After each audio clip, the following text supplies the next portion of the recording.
They say to only bring what you can carry. So with the all-new 2025 Ford Expedition Tremor, bring a lot. Like 3 dirt bikes, a few tents, an entire crew ready to make memories. A panoramic 24-inch display, and the confidence to push your limits. The all-new 2025 Ford Expedition Tremor. Always consult the owner's manual before off-road driving. Know your terrain and trail difficulty and use appropriate safety gear. Max payload varies based on accessories and vehicle configuration. See label on door jamb for carrying capacity of a specific vehicle. Always properly secure cargo. It's back to school season, and Clorox is donating 2 million disinfecting wipes to classrooms across America. Because back to school means things can get a little bit messy. Just ask second grade teacher Mr. Torres. Put me and just one Clorox wipe on a team? We can take on crayon smudges, sticky fingerprints on every surface, sneezes on the door handle, juice box explosion by the sink, snack crumbs, and don't even get me started on the bathroom passes. Clorox disinfecting wipes. Teacher's #1 wipe. Think about it. Bathroom passes. Clean feels good. Based on unit sales data. So good, so good, so good. New markdowns up to 70% off are at Nordstrom Rack stores now. And that means thousands of can't-miss deals just in time for summer. The denim section is unreal. Why do I rack? All the dresses. I always find something amazing. Plus, buy it online and pick it up in-store the same day for free. Great brands, great prices. That's why you rack. Welcome to the Murder Diaries. I'm Natalie. And I'm Paige. As always, if you want to listen to this episode ad-free, head over to patreon.com/themurderdiariespod. Ask any parent about their children and what parenthood has meant for their lives, and you're bound to hear extremely similar stories. Effusive expressions of joy and gratitude and love. Becoming a mom or a dad pays off in emotional dividends that would have seemed unimaginable, even cliche beforehand. When your child is born, you spend the rest of your life living vicariously through theirs. It's a one-of-a-kind of experience and a bond like no other. But parenthood comes with a price few people tell you about. An immense spectrum of worry that can feel overwhelming at times. The apprehension can range from minuscule to immense, existential to downright irrational.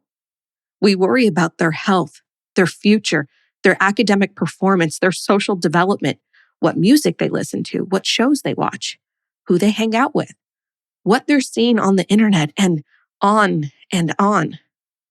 You name it, a parent has lost sleep over it. And then there are the things that no mom or dad want to think about.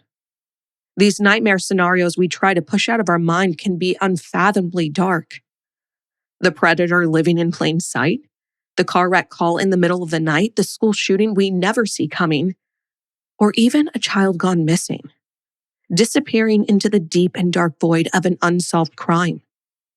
For Carrie and Brenda Good, this kind of nightmare became a stone-cold reality in 2003, when they learned their 20-year-old daughter, Rachel Good, had vanished into thin air. Very outgoing and maybe a little naive, Rachel was a young woman who loved her family, despite a home life that had broken into two at an early and impressionable age. Rachel was full of laughter and almost never without a smile on her lips. She spoke often of having a big, happy family of her own one day. But in an instant, on a crisp October night more than 20 years ago, she was gone without a trace. So what happened to Rachel? Did it have anything to do with the strange and complicated relationship she'd found herself swept up in at the time of her disappearance? The mystery of what happened still looms. The shocking clues her family uncovered after she was gone keep them yearning for the justice that Rachel Good deserves. This is her story. Used to think it's in my head, but I'm walking with the dead. Rachel Good was born on October 6, 1983, one of two children to parents Carrie and Brenda Good. Carrie and Brenda had been married for more than 20 years by the time Rachel was born, and before long their marriage began to fall apart. By the time they divorced in 1990, things weren't exactly friendly between Carrie and Brenda. Rachel's dad, Carrie, was a long-haul trucker. He said, I won't say I was a bad father, but I was a truck driver. I stayed gone.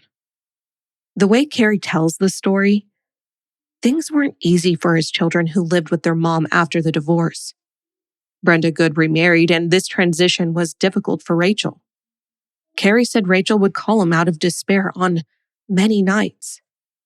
And in one instance, he asked Rachel what was wrong when she called. She said, "Mama's new husband took everything out of my room. I'm sleeping on the floor and there's nothing to eat in the fridge." Because of his job, Carrie had little control over Rachel's well-being. And the older she got, the less input and guidance he had, to the point of having no say-so over where she went and who she saw. But it was apparent to him that she was hanging out with the wrong crowd. "I have no idea who she was with most days," Carrie said. "She had some friends and she had some rowdy friends. You know how young girls are." Despite all of this turbulence in her life, those who knew her well remember a gentle, friendly soul in Rachel. She was very outgoing and loved to laugh. She loved butterflies and daisies, the color yellow. She adored her older brother and was smitten with little old men and little old ladies she saw walking down the street hand in hand. That's the kind of future she saw for herself. As a teenager, she had dreams of having a big family and raising them up in a big home and living happily ever after. After graduating from Fort Defiance High School, Rachel eventually had 3 children of her own: Collie, Addison, and Mason. And her family was number one in her life, dear to her beyond measure. There was rarely a family event or outing that she didn't attend. She was always there. Now, according to Rachel's mother, Brenda, Rachel feared being alone to a fault. She couldn't handle being by herself for very long. And if this is true, then it makes sense why being with her family as much as possible was so important to her. Rachel had also run into some legal trouble a few months before she disappeared. The official indictment was for forgery, uttering, and attempting to obtain utilities without paying, which basically meant she had used forged checks to pay for goods. It was obvious that Rachel was experiencing some financial distress during that time. But by October of 2003, her father felt like Rachel was making a comeback in her personal life. Even though she occasionally asked to borrow money from her father, Carrie felt like his daughter was working hard to get her life back together. She'd reached a plea agreement on the forgery charges, and she was about to begin working at a new job. For all intents and purposes, it looked like Rachel was making positive steps towards turning things around. One evening, when she called and asked for him to lend her $100, Carrie agreed to give her the money on the condition that she attend church with him the following Sunday. Rachel agreed and sat next to him on the church pew on Sunday, October 12th. It's the last time Carrie would ever see her again. During this final meeting between the two of them, Rachel told her father about a new man in her life, someone she'd recently started dating. She said, "Daddy, you want to hear him?" At which point she brought out her cell phone and played a voicemail this new boyfriend had left for her. Carrie remembers hearing the man's voice say, "Rachel, how you doing? Just wanted to say hey." But there would be a major complication with this new romance of Rachel's. Unbeknownst to Carrie, on that Sunday morning, Rachel was 10 weeks pregnant by this new man in her life. The last time anyone saw Rachel Good was on October 18th, 2003.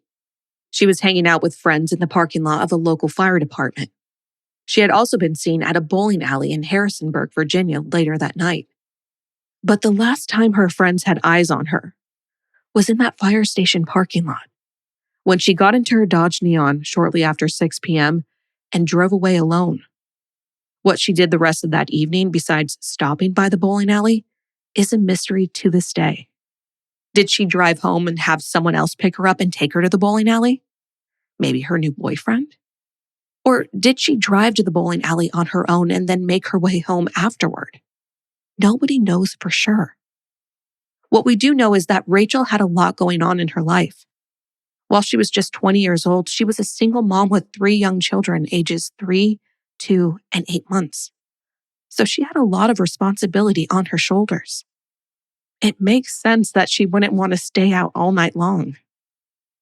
The next morning, Rachel had plans with a friend, but she never showed up.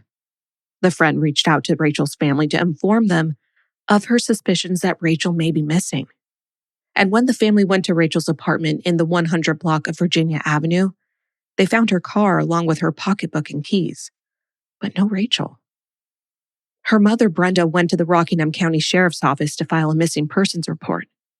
But when she got to the station, the dispatcher said, this is odd. We just got a phone call from a police officer in Elkton saying if anybody comes up here to file a missing persons report, to make sure they're sent back down to Elkton to him, because that's where Rachel came up missing, and he should be the one on the missing persons report. The Elkton police officer in question was Adam Williams. Rachel's friend had also spoken to Adam Williams when she phoned the police department after Rachel never showed up for plans.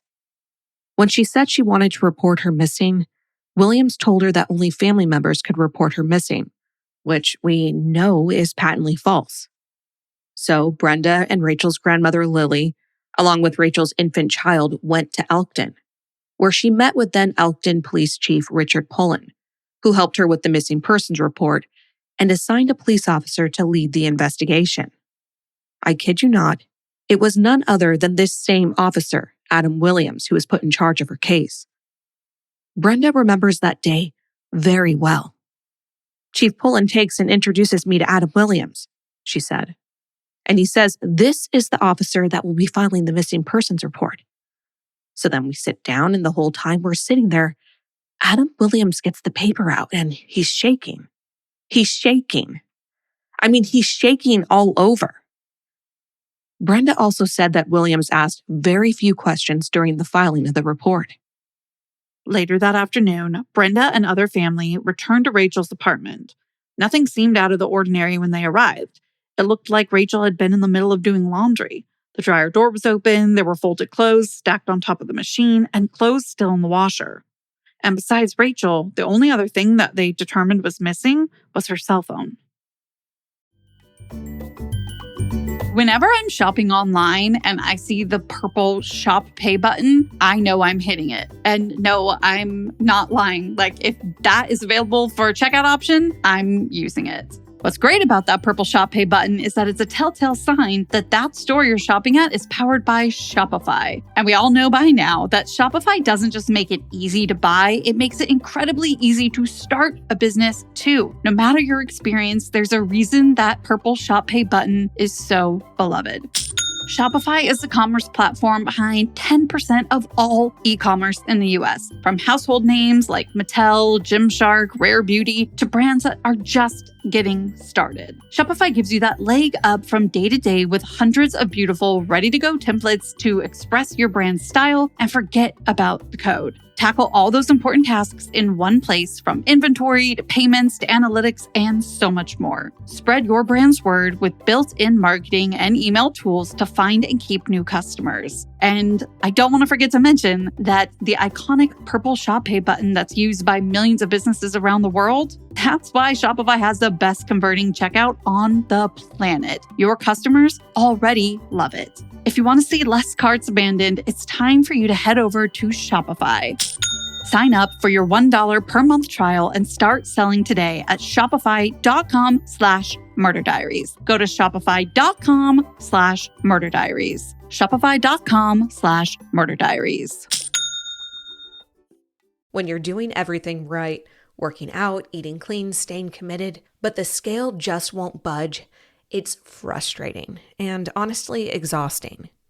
But that's exactly where Hers can help. Hers is transforming women's healthcare by making access to affordable, medically guided weight loss treatment more convenient than ever. Through Hers, you're connected with a licensed medical provider who works with you to find the treatment option that's right for your body and your goals. If prescribed, your plan may include medication as a part of a comprehensive, doctor-developed weight loss program. You'll get ongoing care, regular check-ins, dosage and medication adjustments, and 24/7 online support, all with no hidden cost and no membership fees. Hers focuses on realistic, sustainable weight loss, not restrictive diets. And it offers access to both oral medication kits and GLP-1 injectables. Oral medication kits start at just $69 a month with a 10-month plan when paid up front. And the best part? Everything is delivered straight to your door with free shipping. If you've been struggling to find a weight loss solution that works for you, hers might be the place to start. Affordable, accessible, and tailored to you. Start your free online visit today at forhers.com/diaries. That's forhers.com/diaries for your personalized weight loss treatment options. Forhers.com/diaries. Weight loss by Hers is not available everywhere. Compounded products are not approved or reviewed for safety, effectiveness, or quality by the FDA. Prescription required. See website for full details, important safety information, and restrictions. Actual price depends on product and plan purchased.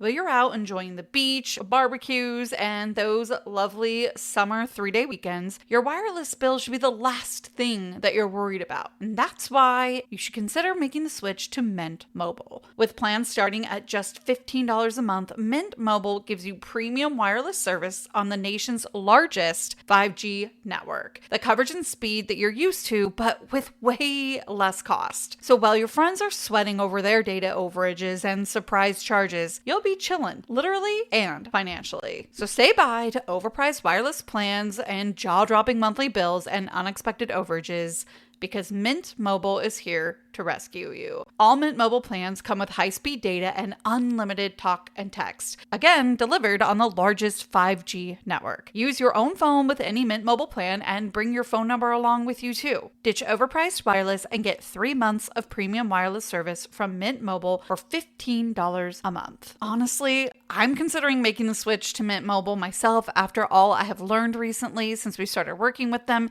and you should consider it too. It's definitely a massive price decrease from my current provider. This year, skip breaking a sweat and breaking the bank. Get your summer savings and shop premium wireless plans at mintmobile.com/diaries. That's mintmobile.com/diaries. Upfront payment of $45 for 3 months, 5 GB plan required, equivalent to $15 a month. New customer offer for first 3 months only, then full price plan options available. Taxes and fees extra. See Mint Mobile for details.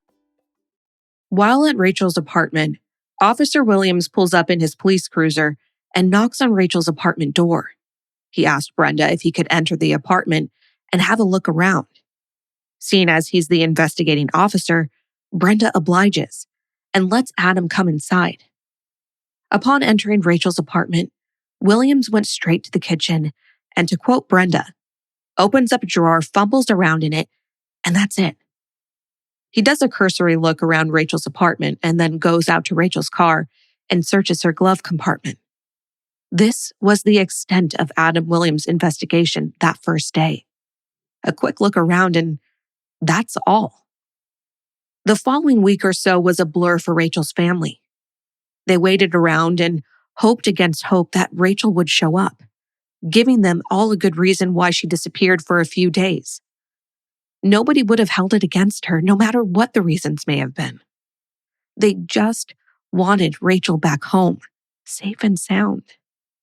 But she never called, never showed up, and her friends and family were left with this sudden hole in their lives.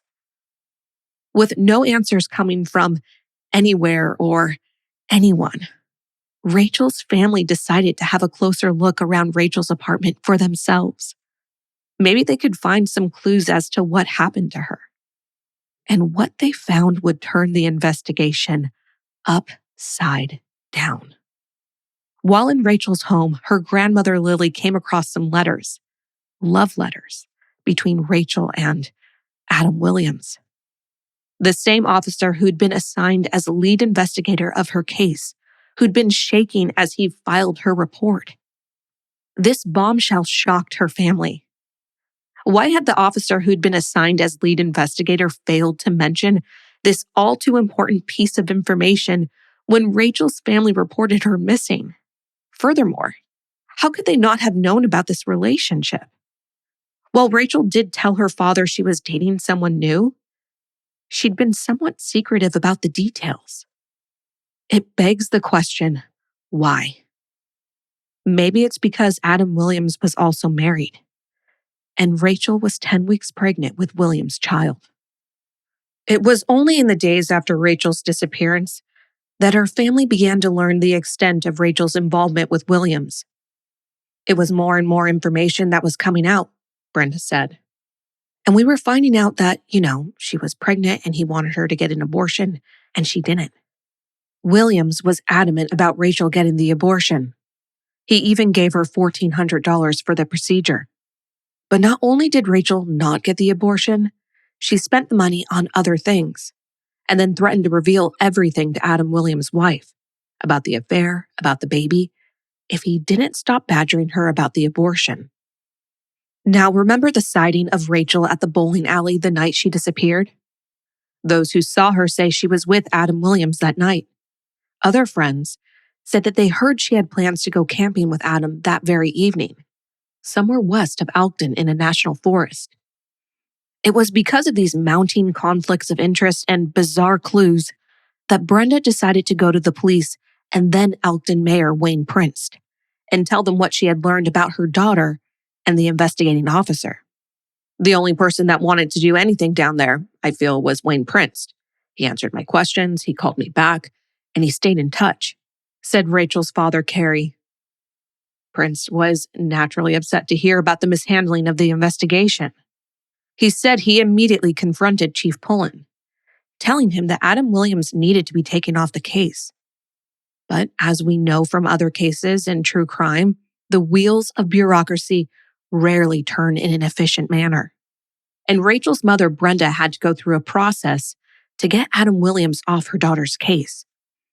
In Brenda's mind, this slow-moving so-called process afforded time for Williams to, quote, get rid of evidence before the Virginia State Police took over.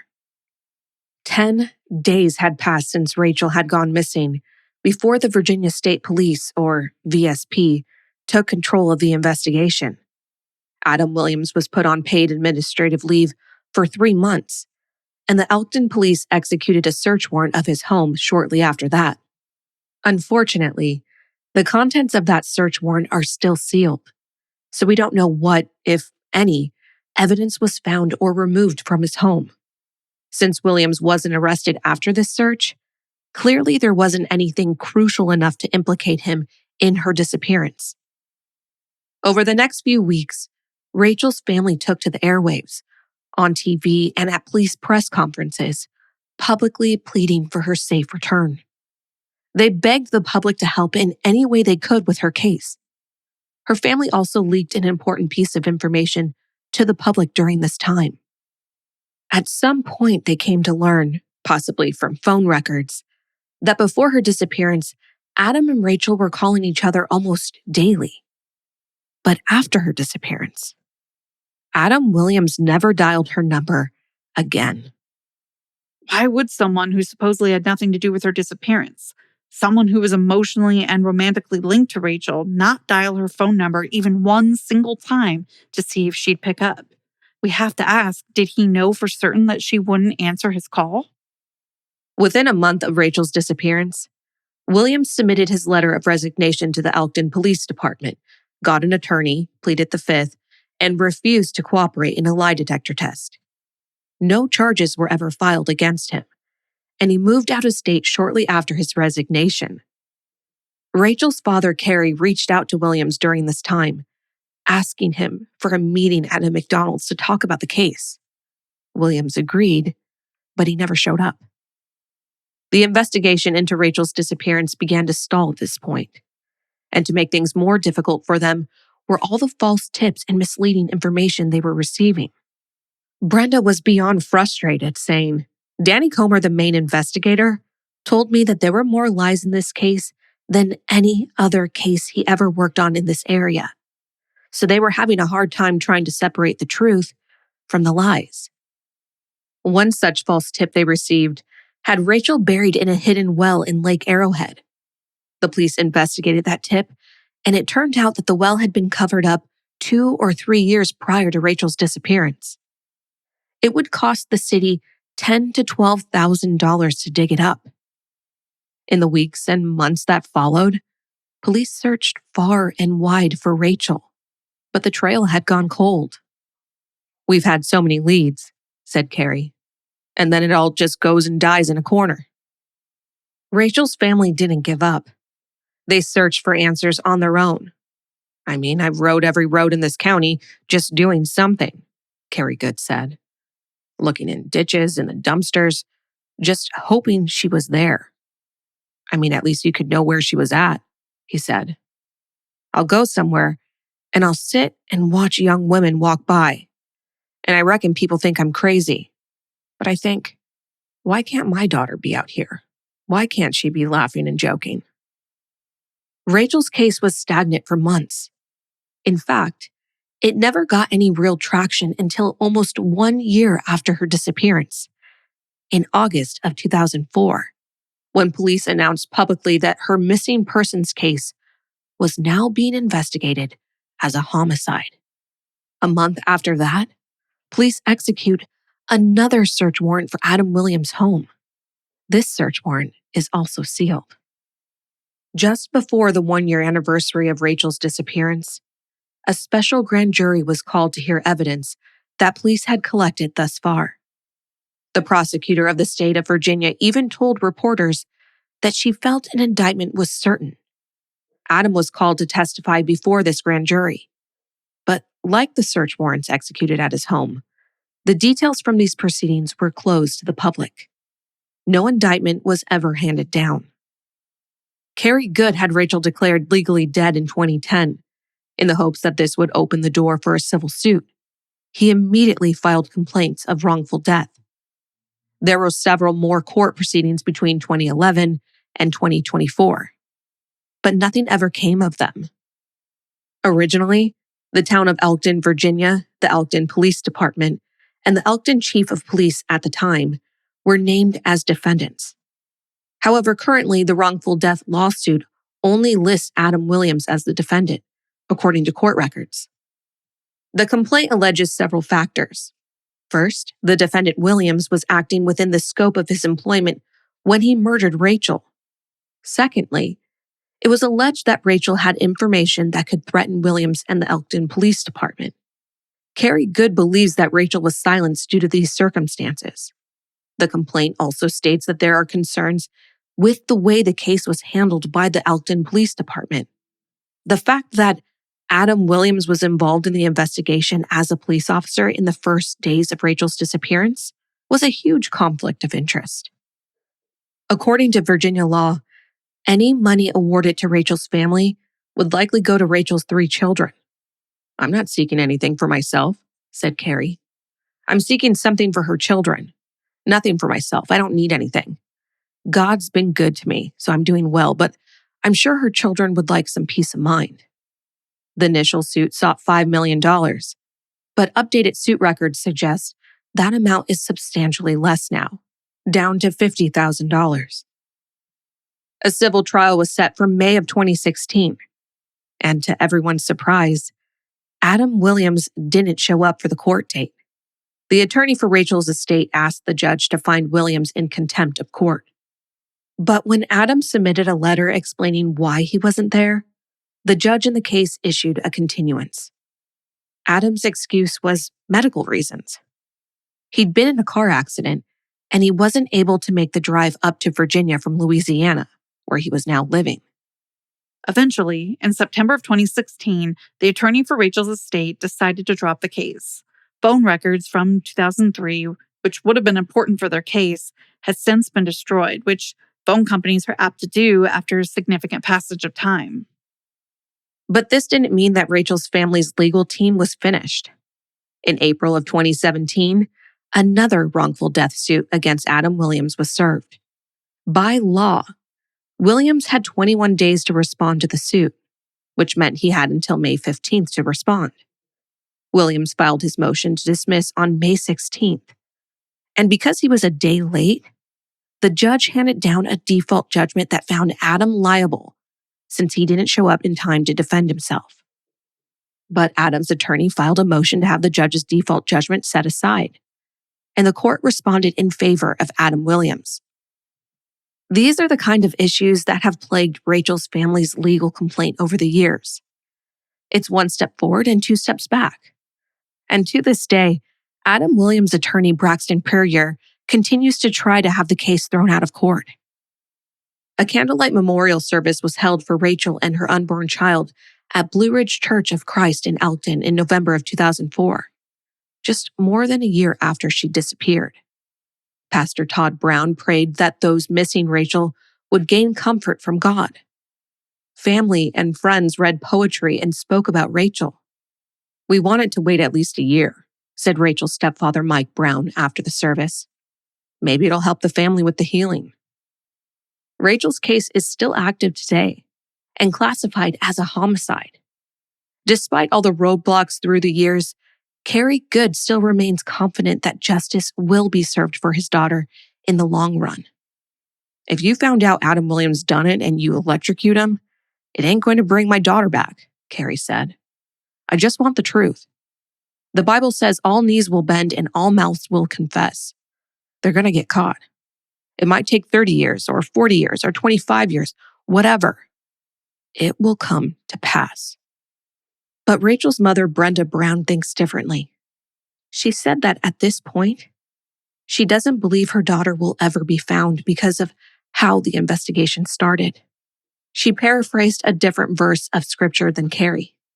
"The Bible says, 'Leave them alone and vengeance is mine.' Once you have blood on your hands, you can't run from yourself," Brenda said. As of the recording of this podcast, every search for Rachel Good has come up empty, and numerous searches have been executed, both ground and water, in Virginia and West Virginia. And to this day, while no criminal charges have been filed against him, Adam Williams is still suspect number one. So where did Rachel Good go? How did a young woman who was finally beginning to put the pieces of her life together vanish into thin air?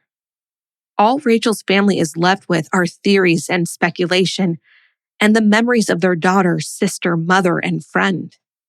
But they continue to hold out hope for justice to one day be served. To do otherwise would mean giving up. And that's not an option when someone you love so very much becomes a missing person. Rachel Good is a Caucasian female with brown eyes and blonde hair.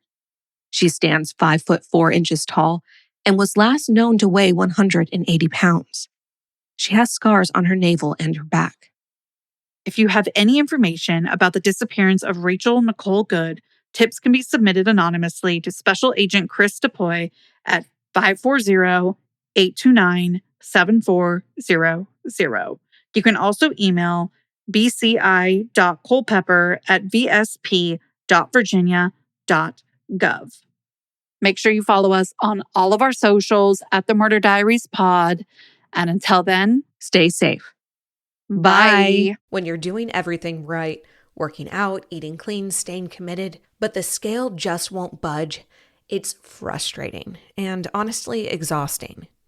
But that's exactly where Hers can help. Hers is transforming women's healthcare by making access to affordable, medically guided weight loss treatment more convenient than ever. Through Hers, you're connected with a licensed medical provider who works with you to find the treatment option that's right for your body and your goals. If prescribed, your plan may include medication as a part of a comprehensive, doctor-developed weight loss program. You'll get ongoing care, regular check-ins, dosage and medication adjustments, and 24/7 online support, all with no hidden cost and no membership fees.